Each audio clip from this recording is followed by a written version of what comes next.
اچھا ابرار بھائی، اگین میں چاہتا ہوں کہ جو ینگسٹرز دیکھ رہے ہیں، اور ظاہر ہے بہت سارے لوگ ایسے ہیں جو زندگی میں آپ جیسا نام، آپ جیسی شہرت، عزت، پھر اگر ہم مادی طور پر بھی بات کریں، گھر، گاڑی، پیسہ، ظاہر ہے کچھ ایسا چاہتے ہوں گے. تو ان کے لیے ذرا بتائیے کہ جو سفر ہوتا ہے، آپ کے خیال میں کامیابی کی وجہ کیا یہ تھی کہ اللہ نے آپ پر بس کرم کیا یا آپ کو منتخب کر لیا تھا، یا کامیابی کی وجہ یہ تھی کہ ابرار الحق بہت محنتی تھے، یا کامیابی کی وجہ تھی کہ بہت ہی زیادہ کوئی ایکسٹرا آرڈنری ٹیلنٹ تھا؟ آپ کے نزدیک آج آپ اسیس کریں اگر اپنی کامیابی کا سب سے زیادہ کریڈٹ آپ کس چیز کو دیں گے؟ سچ پوچھیں تو جو سب سے پہلے آپ نے بات کی نا اللہ کے کرم کی، وہ ہے. ٹھیک ہے، لیکن اللہ کا کرم کیسے ہوتا ہے، اور کیا اللہ کا کرم ہو جاتا ہے یا ہم لے بھی سکتے ہیں؟ اچھا، یہ ایک سوال. ٹھیک ہے، میں سمجھتا ہوں، مجھے لگتا ہے کہ ہم کوشش کر سکتے ہیں، لے بھی سکتے ہیں، اگر آپ رائٹ چیزیں کر رہے ہو. مثلاً آپ اپنا اخلاق اچھا کریں پہلے، اس سے بڑی اور کوئی بات نہیں. نمبر 2، یہ پروفیشنلی بھی ہیلپ کرتا ہے آپ کو؟ یہ پروفیشنلی ہی میں دنیاوی پوائنٹ آف ویو سے بات کروں، میں آخرت کی بات نہیں کر رہا، اوکے، میں بالکل ثواب کی بات نہیں کر رہا. میں آپ نے سوال ہی وہ کیا ہے کہ وہ دنیا میں آگے جانا چاہتے ہیں. ٹھیک ہے، اور آپ نے اخلاق اچھا کر لیا تو بے شمار چیزیں تو ویسے ہی آپ نے لوگوں کی دعائیں لینا شروع کر دی. آپ کے گھر والے، آپ کے فیملی والے ارد گرد جو آپ سے کوئی ناراض نہ ہو. پہلی بات یہ ہے کسی کو ناراض نہیں کرنا. دوسری بات یہ ہے کسی کو خوش کرنا ہے.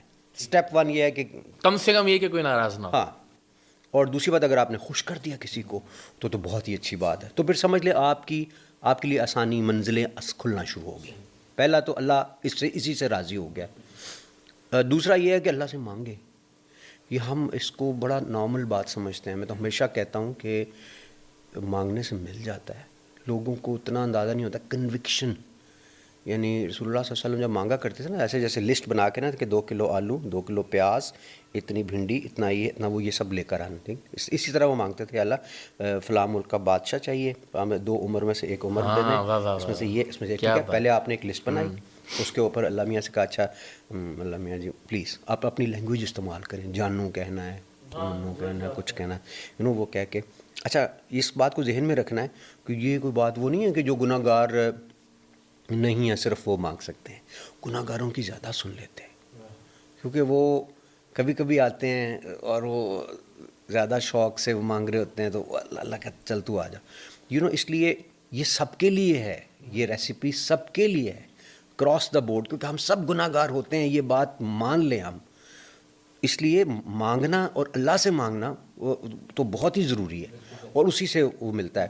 اچھا، ماں باپ کو خوش رکھیں، ماں باپ کو ناراض نہ کریں، دعائیں لیتے رہیں لوگوں کی. ٹھیک ہے، اور ایک چیز جو کامن ہے اور بہت ضروری ہے، محنت کے بغیر کچھ نہیں ملتا. یہ میں محنت کے ساتھ باقی کی چیزیں جو ہیں وہ آپ کو بتا رہا ہوں. اگر ابرار بھائی ہم صرف یہ کہیں کہ جی کرم کا معاملہ ہے، تو یہ تو میں ہمیشہ سمجھتا ہوں کہ اگر صرف کرم پہ، تو یہ تو شاید پروردگار کے عدل اور انصاف کے بھی منافی ہوگا کہ ایک شخص جو محنت نہیں کر رہا اس پر کرم ہو جائے. کرم اور شامل ہے نا، محنت شامل ہے کرم میں کہ آپ پہ کرم ہو گیا تو آپ کا دل لگ گیا اس کام میں، اور دل کس میں لگ گیا کہ آپ نے محنت کرنی ہے. اب اسی کام میں آپ کا دل ہی نہیں چاہ رہا تو کرم نہیں ہے نا پھر.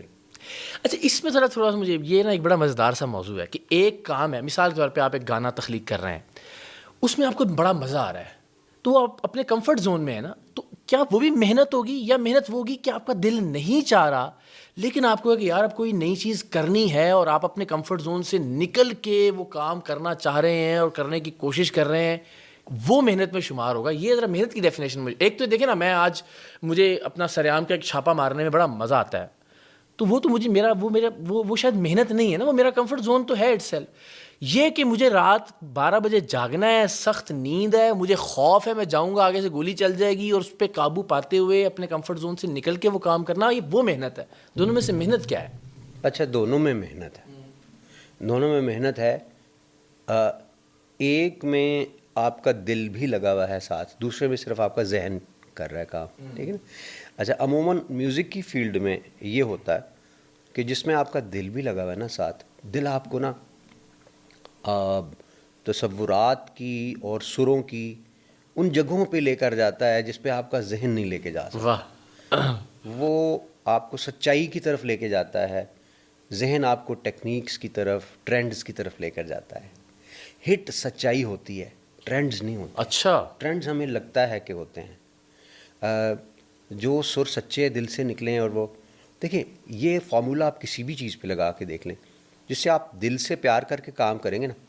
میں میوزک ہے, مجھے اچھا لگتا ہے, تو میں بیٹھا ہوں اپنی دھن کے اندر اور اس میں عشق ہے مجھے اس سے, اور میں کر رہا ہوں کام, تو زبردست چیزیں تخلیق ہوں گی. لیکن اگر مجھے اس کے نتیجے میں ملنے والے ثمرات سے پیار ہے کہ اس سے مجھے فیم مل جائے گا, اس سے مجھے پیسے مل جائیں گے, یہ ہٹ ہو جائے گا, یہ وائرل ہوگا, تو اس کو میں کہہ رہا ہوں آج کل ٹرینڈ یہ ہے, آج کل فلاں چیز ہٹ ہوئی تھی, اس سے میں 2 بیٹس لے لوں, اس سے میں یہ ورڈز لے لوں, ایسی چیز بناؤں, ریسیپی بنا کے وہ آپ رکھ دیں گے, وہ سونے کی بن جائے گی چیز, بڑی خوبصورت ہوگی, مزہ نہیں آئے گا سننے میں, تو سچی نہیں ہوگی نا. سریلی تو ہوگی, سچی نہیں ہوگی. دیر از ڈفرینس.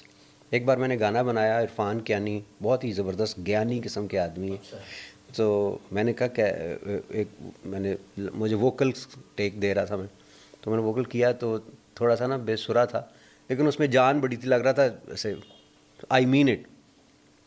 کہتا ہے رات تھوڑے سے اس کو رکھ لیتے ہیں لائن کو, ایک دفعہ پھر اس کو گائیں. میں نے دوسری دفعہ کہتا ذرا سر میں نے پکا سر لگا کے میں نے گا دیا. کہتا ہاں اب یہ سریلا, یہ بڑا اچھا ہے, سر میں آ گیا, لیکن پہلے والی رکھیں گے. میں کہا کیوں؟ کہتا وہ سچی ہے. اچھا ٹھیک ہے. سچی اور سریلی میں تو یہ وہی دل اور ذہن ہے, جس سے آپ لمبک کارٹیک سسٹم اور سیریبرل کارٹیک سسٹم کہتے ہیں. سیریبرل جو ہے وہ عقل ہے, وہ کیلکولیشنز کرتی ہے. Limbic cortex system follows the heart, follows the spirit, follows the mood. وہ چیز ہے. یہ برین کے 2 حصے ہوتے ہیں باقاعدہ, جس میں آپ سائنٹسٹس اس کا ویٹ کرنا ہے. ٹھیک ہے, جہاز بھی میرے کو آنے دیں, جہاز ہمارا کیونکہ جہاز کا ایک سوال بھی ہے میرے پاس. اوکے, وہ مجھے اپنی شاعری ویسے تو رنگ اور یہ وہ سارا اسپریچول وہ ظاہر ہے مجھے زیادہ اچھے لگتے ہیں, مگر جو فنکی قسم کی پوئٹری ہے اس میں سے مجھے یہ 2 لائنز بڑی اچھی لگتی ہیں. اڑدا جہاز کل ہو جائے بلو ویخ تیرے لشکر تے چوک دے سگنل مڑ مڑ ویکھن بتیاں کرن اشارے.